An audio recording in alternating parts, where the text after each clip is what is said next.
సునీల్ శెట్టి అన్నది ఎందుకంటే అంటే ఆల్మోస్ట్ అతను ఒక ఫ్లాప్ ఇదే నడుస్తుంది తనది సునీల్ శెట్టి. ఎందుకు అతన్ని ఎంచుకోవడంలో రీజన్ ఏంటి?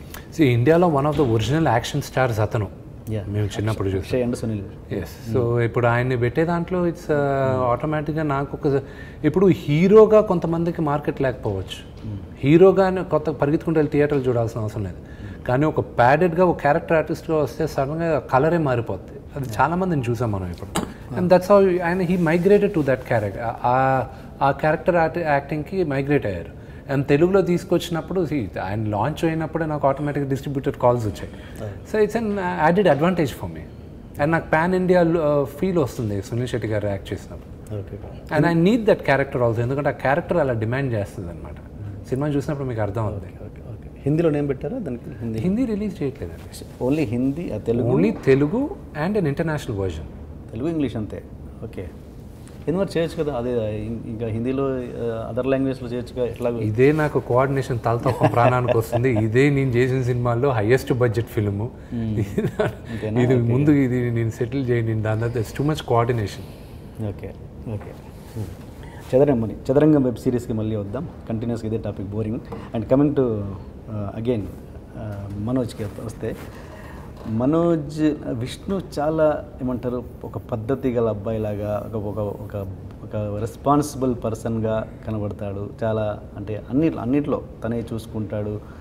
ఇది ఒక ఫీల్ ఉంటుంది. మనోజ్లో అదేం కనబడదు ఏంటి అసలు? అంటే పట్టింపు లేని వ్యక్తిగా అసలు, అంటే ఈ దీంట్లో అసలు ఎక్కడ ఇన్వాల్వ్, అంటే పట్టింపు లేని మీన్స్ ఎక్కడ ఇన్వాల్వ్ అయినట్టుగా కనబడరు.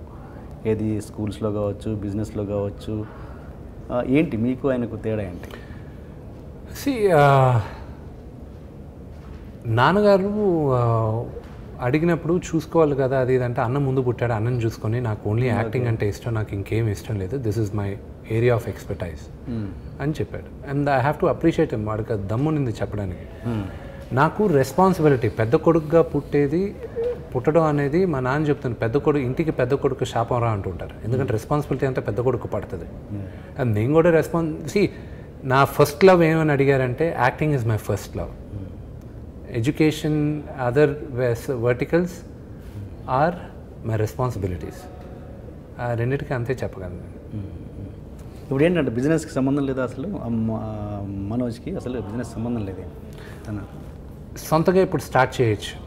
I'm not sure his ideas, his views, everybody will evolve. ఒక్కొక్కరికి ఒక్కొక్క కాలింగ్ ఉంటుంది, ఒక్కొక్కరికి టైమింగ్ ఉంటుంది. అండ్ స్కూల్స్ విషయానికి వస్తే స్ప్రింగ్ బోర్డ్ అది అక్కడక్కడ బ్రాంచెస్ ఏమైనా కొన్ని తీసేశారా? 47 బ్రాంచెస్ ఉన్నాయండి టోటల్. ఇప్పటికీ 47 ఏమన్నా తీసేయడం జరిగిందా ఎక్కడైనా? ఇట్స్ ఫ్రాంచైజీ మోడ్ మనది. అవి తీసి మనకి లేదు, మనది ఇప్పుడు ఓన్ వచ్చి 24 ఉన్నాయి. ఓన్ 24 ఉన్నాయి, మిగతా ఫ్రాంచైజీస్ ఉన్నాయి. So franchises keep growing. నేను అనుకున్నంత వేగంగా ఎదగలా కానీ, but in the next 2 years we should touch 100. Franchises కూడా ఎక్కడ తీసేయడం జరగలేదా? అంటే నాకు ఎక్కడో అనిపించి, ఉప్పల్లో ఒకటి ఉంది, అది నేను చూశాను. విద్యానికేతన్ కదా స్ప్రింగ్ ఒకటి, అది ప్రీ స్కూల్ వరకే ఉంది. ప్రీ స్కూల్ ఉంది అనుకుంటా. అక్కడ లేదు తీసేశారు. అది అక్కడ డౌట్ వచ్చింది నాకు. అదేమన్నా నో క్లూ, మేబీ ఇంకో దగ్గర ఏమైనా మార్చుంటారేమో. Franchises keep come and go, it's a common thing. Okay, it's all about the people who manage it కదా. మోస్ట్ ఇంట్రెస్టింగ్ థింగ్ ఆడియన్స్కి కూడా ఏంటంటే, ఆ మధ్య ఓటర్ సినిమా విషయంలో ఆ డైరెక్టర్ నా లైఫ్కి థ్రెట్ ఉంది, నన్ను చంపే ప్రమాదం కూడా ఉంది విష్ణు అనే రేంజ్లో వీడియో చేసి పెట్టాడు. ఏంటి అసలు విష్ణులో ఇంత క్రిమినల్ యాంగిల్ ఉందా అన్నది ఏంటి మనగా? అది చూసి నాకే డౌట్ వచ్చింది, అది నేనేనా అని. ఏంటి అసలు ఏం? ఐ హ్యావ్ నో క్లూ ఆయన ఎందుకు అలా చేశాడు ఏంటో. So he's the best person to answer that. I have no clue. ఏం అంటే ఏ క్లూ లేకుండా ఎంత ఆ వీడియో దాకా వెళ్ళాడని ఐ హ్యాడ్ నో క్లూ. అతన్ని పిలిచి మాట్లాడదాం అంటే ఇమ్మీడియట్గా మా వాళ్ళందరూ they came forward and set, పొరపాటును కూడా మాట్లాడకు, అతను తాగి మాట్లాడా, తాగకుండా మాట్లాడా, ఏం మాట్లాడాడు, కావాలని ఏమైనా సినిమా రిలీజ్కి ముందుకు ఏమైనా ఇష్యూ చేయడానికి వచ్చారా ఏంటి?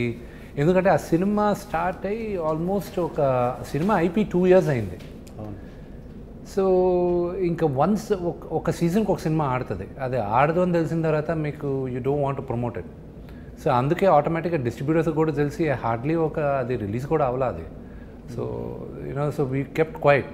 సో ఆయన చెప్పడం వల్ల రియాక్షన్ కోసం see I hate cheap publicities. ఈ చీప్ థ్రిల్స్ ఊరికే కాంట్రవర్సీ చేస్తే సినిమా ఆడుతుంది, అవన్నీ బుల్షిట్.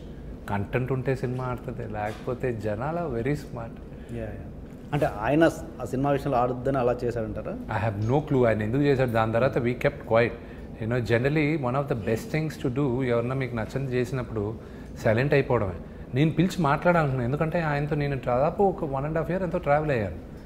సో ఆయన సగం మంది వచ్చి, ఆయన నాకు పరిచయం చేసిన వాళ్ళందరూ వచ్చి, ఆ ప్రొడ్యూసర్స్ వాళ్ళందరూ వచ్చి తాగేదో మాట్లాడాడు, దయచేసి మీరు రియాక్ట్ అవ్వకండి ప్లీజ్, దయచేసి రియాక్ట్ అవ్వకండి అని ఇమ్మీడియట్గా చెప్పారు. చెప్పిన వెంటనే ఐ వాజ్ లైక్, గమ్మునుంటే తప్పు అయినట్టు ఉంటుంది కదా, వాట్ డు వీ డూ అని చెప్పాం. సో ఆటోమేటిక్గా ఏం చేసాం, I had to step back. Legal course ఏం జరుగుతుందో, so we have good legal advisers, వాళ్ళే మీరే ఏదో మాట్లాడుకుని సెటిల్ చేసుకోండి అని చెప్పాను. There is nothing else I can do about it. Okay. అంటే తన తర్వాత సారీ చెప్పడం అలాంటివి జరిగిందా? ఏమో మధ్యవర్తులతో వచ్చారు. ఒక్కసారి మీరు చెప్పిన తర్వాత ఐ వుడ్ ఐ వాంట్ నెగటివిటీకి దూరంగా ఉంటాను నేను. నాకెందుకు నా సినిమాలు నా ఇది I have to keep carrying on.